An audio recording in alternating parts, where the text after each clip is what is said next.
reorganizar as escolas, aspectos pedagógicos e administrativos para universalizar o acesso, ou seja, a inclusão de todos, incondicionalmente, nas turmas escolares e democratizar a educação. Muitas mudanças já estão acontecendo em algumas escolas e redes públicas de ensino vitrines que expõem o sucesso da inclusão. A reorganização das escolas depende de um encadeamento de ações que estão centradas no projeto político-pedagógico. Esse projeto, que já se chamou de plano de curso e de outros nomes parecidos, é uma ferramenta de vital importância para que as diretrizes gerais da escola sejam traçadas com realismo e responsabilidade. Não faz parte da cultura escolar a proposição de um documento de tal natureza e extensão, elaborado com autonomia e participação de todos os segmentos que a compõem. Tal projeto parte do diagnóstico da demanda, penetra fundo nos pontos positivos e nos pontos fracos dos trabalhos desenvolvidos, define prioridades de atuação e objetivos, propõe iniciativas e ações, com metas e responsáveis para coordená-las. Os dados do projeto político-pedagógico esclarecem diretor, professores, coordenadores, funcionários e pais sobre a clientela e sobre os recursos, humanos e materiais, de que a escola dispõe. Os currículos, a formação das turmas, as práticas de ensino e a avaliação são aspectos da organização pedagógica das escolas e serão revistos e modificados com base no que for definido pelo projeto político-pedagógico de cada escola. Sem os conhecimentos levantados por esse projeto, é impossível elaborar currículos que reflitam o meio sociocultural do alunado. Para se integrar áreas do conhecimento e se atingir a concepção transversal de novas propostas não disciplinares de organização curricular, o sentido das disciplinas acadêmicas muda, elas passam a ser meios, e não fins em si mesmas. O estudo das disciplinas partirá das experiências de vida dos alunos, dos seus saberes e fazeres, dos significados e das suas vivências, para chegar à sistematização dos conhecimentos. Como essas experiências variam entre os alunos, mesmo sendo membros de uma mesma comunidade, a implantação dos ciclos de formação é uma solução justa e muito adequada para se mudar os critérios de agrupamento escolar atuais. Embora ainda pouco compreendidos por professores e pais, visto tratar-se de uma novidade e não ter sido bem explicado em seus fins, os ciclos tiveram seus objetivos esvaziados e distorcidos. Foram confundidos com junção de séries escolares, como, por exemplo, ciclo compreendendo a junção da primeira e da segunda séries, e assim por diante. Os ciclos de formação provocam mudanças na avaliação do desempenho escolar dos alunos, pois concedem a estes mais tempo para aprender, eliminando a seriação e articulando o processo de aprendizagem com o ritmo e as condições de desenvolvimento dos aprendizes. O ensino individualizado/diferenciado para os alunos que apresentam déficits intelectuais e problemas de aprendizagem é uma solução que não corresponde aos princípios inclusivos, pois não podemos diferenciar um aluno pela sua deficiência, como já nos referimos no capítulo em que tratamos das questões legais da inclusão e nos remetemos à Convenção da Guatemala. Na visão inclusiva, o ensino diferenciado continua segregando e discriminando os alunos dentro e fora das salas de aula. A inclusão não prevê a utilização de práticas de ensino escolar específicas para esta ou aquela deficiência ou dificuldade de aprender. Os alunos aprendem nos seus limites e se o ensino for, de fato, de boa qualidade, o professor levará em conta esses limites e explorará convenientemente as possibilidades de cada um. Não se trata de uma aceitação passiva do desempenho escolar, e sim de agirmos com realismo e coerência e admitirmos que as escolas existem para formar as novas gerações, e não apenas alguns de seus futuros membros, os mais capacitados e privilegiados. Eis aí um grande desafio a ser enfrentado quando nos propomos a reorganizar as escolas, cujo paradigma é meritocrático, elitista, condutista e baseado na transmissão dos conhecimentos, não importa o quanto estes possam ser acessíveis ou não aos alunos. E certo que não se consegue predeterminar a extensão e a profundidade dos conteúdos a serem construídos pelos alunos nem facilitar/adaptar as atividades escolares para alguns, porque somos incapazes de prever, de antemão, as dificuldades e as facilidades que cada um poderá encontrar para realizá-las. Porque o aluno que se adapta ao novo conhecimento e só ele pode regular o processo de construção intelectual. A maioria dos professores não pensa assim nem é alertada para esse fato e se apavora, com razão, ao receber alunos com deficiência ou com problemas de aprendizagem em suas turmas, pois prevê como será difícil dar conta das diferenciações que um pretenso ensino inclusivo exigir-lhes-á. Uma outra situação que implica recriação dos espaços educativos de trabalho escolar é a que diz respeito ao trabalho em sala de aula, ainda muito marcado pela individualização das tarefas, pelo aluno, que trabalha na maior parte do tempo sozinho, em sua carteira, mesmo que as atividades sejam comuns a todos. Experiências de trabalho coletivo, em grupos pequenos e diversificados, mudam esse cenário educativo, exercitando a capacidade de decisão dos alunos diante da escolha de tarefas, a divisão e o compartilhamento das responsabilidades com seus pares, o desenvolvimento da cooperação, o sentido e a riqueza da produção em grupo, e o reconhecimento da diversidade dos talentos humanos, bem como a valorização do trabalho de cada pessoa para a consecução de metas que lhes são comuns. Um hábito extremamente útil e natural, e que tem sido muito pouco promovido nas escolas, é o de os alunos se apoiarem mutuamente durante as atividades de sala de aula. A reorganização administrativa e os papéis desempenhados pelos membros da organização escolar são outros alvos a serem alcançados. A descentralização da gestão administrativa é condição para que se promova maior autonomia pedagógica, administrativa e financeira de recursos materiais e humanos das escolas e é promovida por meio da atuação efetiva dos conselhos, dos colegiados e das assembleias de pais e de alunos.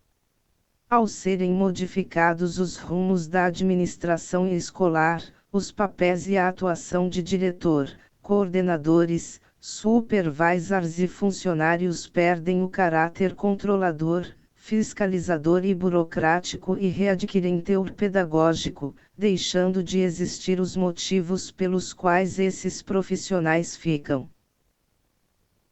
confinados em seus gabinetes, sem tempo para conhecer e participar mais intensiva e diretamente do que acontece nas salas de aula e nos demais ambientes educativos das escolas.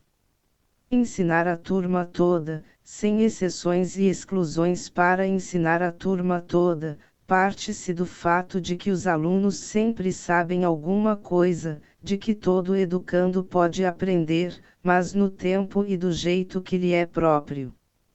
Além do mais, é fundamental que o professor nutra uma elevada expectativa em relação à capacidade de progredir dos alunos e que não desista nunca de buscar meios para ajudá-los a vencer os obstáculos escolares. O sucesso da aprendizagem está em explorar talentos, atualizar possibilidades, desenvolver predisposições naturais de cada aluno.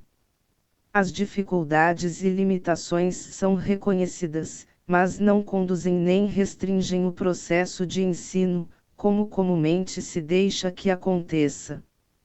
Como não me canso de dizer, ensinar atendendo às diferenças dos alunos, mas sem diferenciar o ensino para cada um, depende, entre outras condições, de se abandonar um ensino transmissivo e de se adotar uma pedagogia ativa, dialógica, interativa, integradora, que se contrapõe a toda e qualquer visão unidirecional, de transferência unitária, individualizada e hierárquica do saber. A educação não disciplinar, Galo, 1999, reúne essas condições, ao propor, e tem o rompimento das fronteiras entre as disciplinas curriculares, e tem a formação de redes de conhecimento e de significações, em contraposição a currículos conteudistas, a verdades prontas e acabadas, listadas em programas escolares seriados, e tem a integração de sabers, decorrente da transversalidade curricular e que se contrapõe ao consumo passivo de informações e de conhecimentos sem sentido, e tem policompreensões da realidade, e tem a descoberta, a inventividade e a autonomia do sujeito, na conquista do conhecimento, e tem ambientes polissêmicos, favorecidos por temas de estudo que partem da realidade, da identidade sociocultural dos alunos, contra toda a ênfase no primado do enunciado desencarnado e no conhecimento pelo conhecimento. O ponto de partida para se ensinar a turma toda, sem diferenciar o ensino para cada aluno ou grupo de alunos, é entender que a diferenciação é feita pelo próprio aluno, ao aprender, e não pelo professor, ao ensinar. Essa inversão é fundamental para que se possa ensinar a turma toda, naturalmente, sem sobrecarregar inutilmente o professor, para produzir atividades e acompanhar grupos diferentes de alunos, e alguns alunos, para que consigam se igualar aos colegas de turma. Buscar essa igualdade como produto final da aprendizagem é fazer educação compensatória, em que se acredita na superioridade de alguns, inclusive a do professor, e na inferioridade de outros, que são menos dotados, menos informados e esclarecidos, desde o início do processo de aprendizagem curricular. O mito de que o professor é o que tem a chave do saber para melhor explicar e dosar os conhecimentos que o aluno deve aprender precisa cair. Defendemos o ensino que emancipa e não aquele que submete os alunos intelectualmente.